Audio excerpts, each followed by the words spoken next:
So the final lesson is a lesson on how to add color, and thankfully this step is fairly short. There are a couple things you have to do before you can proceed, however. First, you need to make sure that you've merged all the layers of the face. See the previous tutorial if you're not sure how to merge layers. Next, we're going to make a new layer and make that a clipping mask to the merged face layer. We'll call this skin color. And then just as we did in the Apple tutorial, you want to sample what seems to be the default skin color from the reference picture. Try to sample from somewhere that's not in a highlight or shadow. Then you can switch to the paint bucket tool and actually just click once on that layer. It will fill the entire layer with color, but because we have a clipping mask set, only the skin area will be affected. The next step is to find the right blending mode. Now we used overlay on the Apple, but here overlay didn't work as well as I wanted to. It seemed to make things a little bit too light. So try color instead. I think that will work a little better for the skin.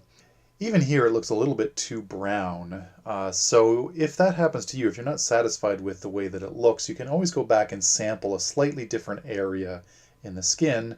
Just click over that layer again until you get something that looks the way that you want it. So we want to add a little bit of variation here so that everything's not the same flat color. But we're going to do that on a new layer so that it's easy to scrap it if we don't like it.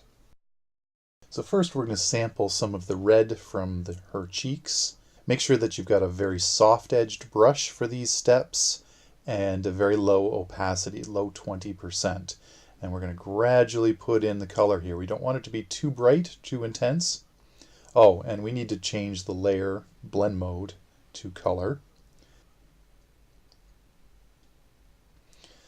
And you have to really carefully look at your reference to see where the color is. So there's a little bit of pink on the nose. I'm going to add some there. There's also a little bit on the chin.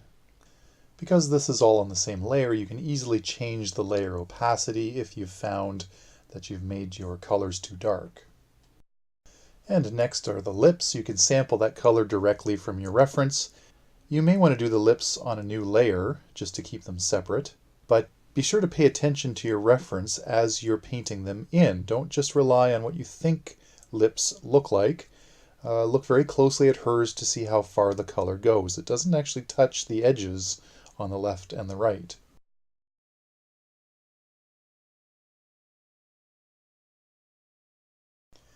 So that's already looking a lot better. So you want to look closely at your reference picture to find any other areas that are different than the default skin tone. It was at this point I noticed a little bit of the pink on the chin and added that in.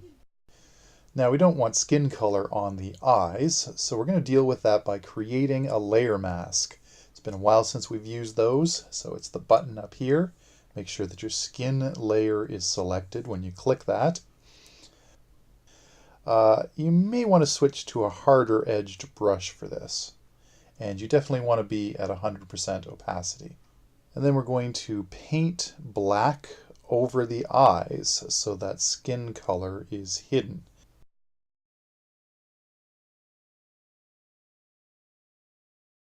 Now we can just leave the whites of the eyes without any color at all.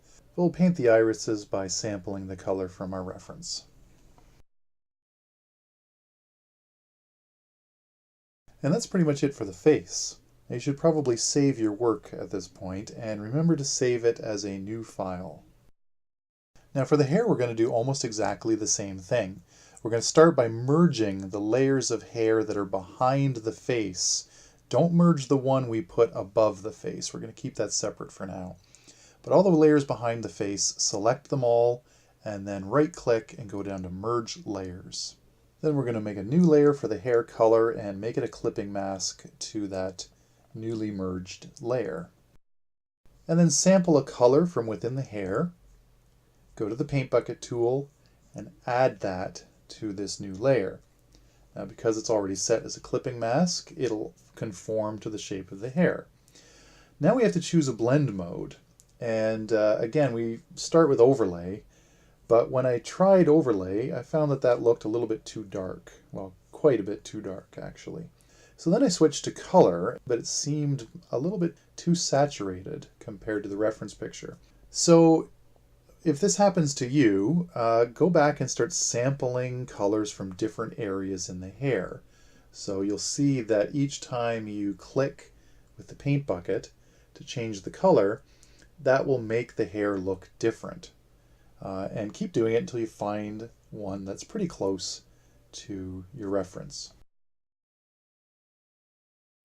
I found that clicking in the lighter areas near the top of the head gave me a better overall look for the hair, even though I was missing some of the saturated browns down near the bottom. But those saturated browns can be painted in on a separate layer. And we'll do that just like we did the red on the cheeks. Create a new layer, set it to color, sample the browns from that section of the hair, and then paint them with a low opacity soft edged brush, building the intensity a little bit at a time until it gets to the level that you want.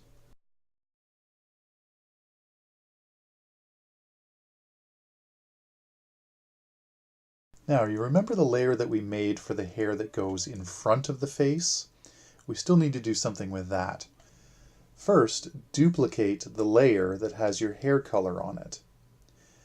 Then we're going to move that layer directly above the layer that has those bits of hair on it. And then we'll set it so that it's a clipping mask to the layer with the hair on it. And so it will only affect those little bits of hair that we put in front of the face. And as a final step, I just sampled the background color of the portrait and put that on my background layer so it's not pure white. But that is it. The portrait is now done. The color step is one of the quickest steps in the whole procedure.